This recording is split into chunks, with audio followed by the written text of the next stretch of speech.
then that's a personal preference to the dog handler. Mm-hmm.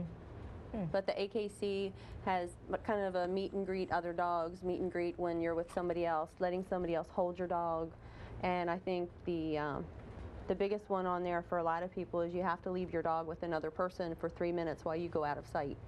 Yeah, that's the that was the big one. I remember that when I was training my dog. He's looking around like, where is she? Where is she? Can't keep those paws down, but you can look.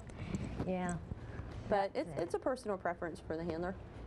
Yeah, a lot of the dogs work off leash, and a lot of work on leash too. I know I've worked on a couple of cases where I was actually a subject, and I was trying to be an evasive subject. Oh. And I was trying to basically outsmart the dog. Were and you? I made it about 2 miles before the dog tracked me down. And they put the little Siloom light sticks on the back of them, and I went across streams and over fences and all sorts of stuff trying to get away from this dog. And that dog basically chased me down, found me, sat down next to me for a little while, and then ran off. He was going back to get the handler to show the handler how the direct path to get back to me. Really? Yeah. The logic is that the dog needs to be able to find something. They need to then come and find their handler to say, I need you to come and help me with this. Isn't that amazing? Mm-hmm. It's a really good dog. I tried really hard, but that dog found me. So does that leads me to another question. So if you are like finding lost people and unfortunately dead people, do you also go after convicts that are loose? I mean, do they ever call you after that? That's mostly the purview of the police dogs. Oh, the police they've got dogs. a lot more training in dealing with combative people, armed people, and that sort of stuff. These dogs, we're trying to find the people either that are maybe partially incapacitated, or at least just give closure to the family if the person's been missing for a long period of time. What is the most interesting event that you've ever experienced? I don't know whether, I mean, Dakota has gone through training and she's ready, and Cricket and Fisher probably have done a few, have they? They've gone on any search and rescues yet? Cricket has. Okay. Cricket's operational, Fisher's not. Where did she go? Where did you take her for hers when you did a search and rescue? We got called to Salisbury, Maryland to look for a missing person. And so how many people were there for that rescue, that search and rescue? Was it just Delmarva, or was it other teams from all over the... Other teams were coming in that night. Delmarva was there. Some different members from the NRP were there. I think the Civil Air Patrol was there. I'm not sure if any other dog teams were there at that point. But I don't know if they called them. They probably just hadn't gotten there yet, because we're kind of the closest ones on the shore for that area. Yeah. Well, they're very, very cute dogs. They are so sweet, and they're so well behaved. Are they always this good? Of course. Absolutely. I know Dakota's really pushing it, isn't she? I'm just hanging out. Well, I want to take a quick break and just, I don't know if the producer has some of the photographs up, and I know we're just going to split for just a second, because when I was talking about the past fundraiser that we had, July 25th, we had a really nice fundraiser up at Old Town Pet Grooming up behind Hilltop Plaza, and I was doing some pet portraits. We had a number of people coming in with all kinds, and there's one with, we had like 8 stations outside, and we all had canopies. We had, we were selling pet emergency decals for your doors. Well, actually, we were asking for a donation, and you could take them.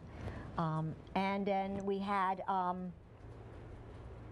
sand art, where the kids could come in and do sand art. We had tattoos, and we had, and there's one of the tents there, and I think that was actually sand art right there, tattoo. And then we had the pet portrait, and I think that's going to come up next. But it was a lot of fun, and I know we have another one coming up in November for families. There's Flyboy. Okay, the big yellow thing in the back, that's an air puppet. We have Flyboy back there. That's my baby. I put him out there, said hi to everybody, it waves. If anybody saw it, that's what we were doing. It was a lot of fun. It was very, very successful.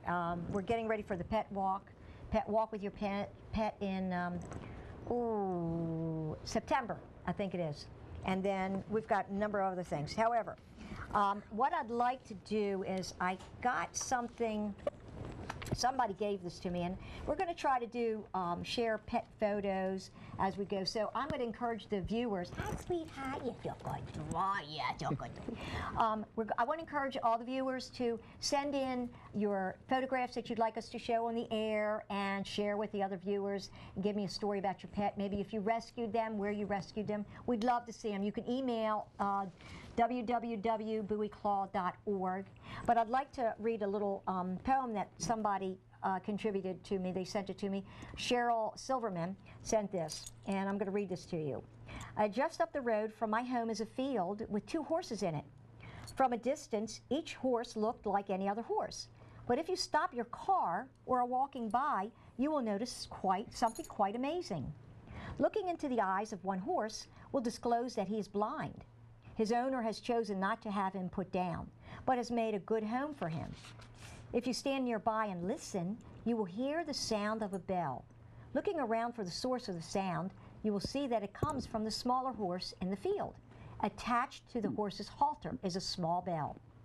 It lets the blind friend know where the other horse is, so he can follow.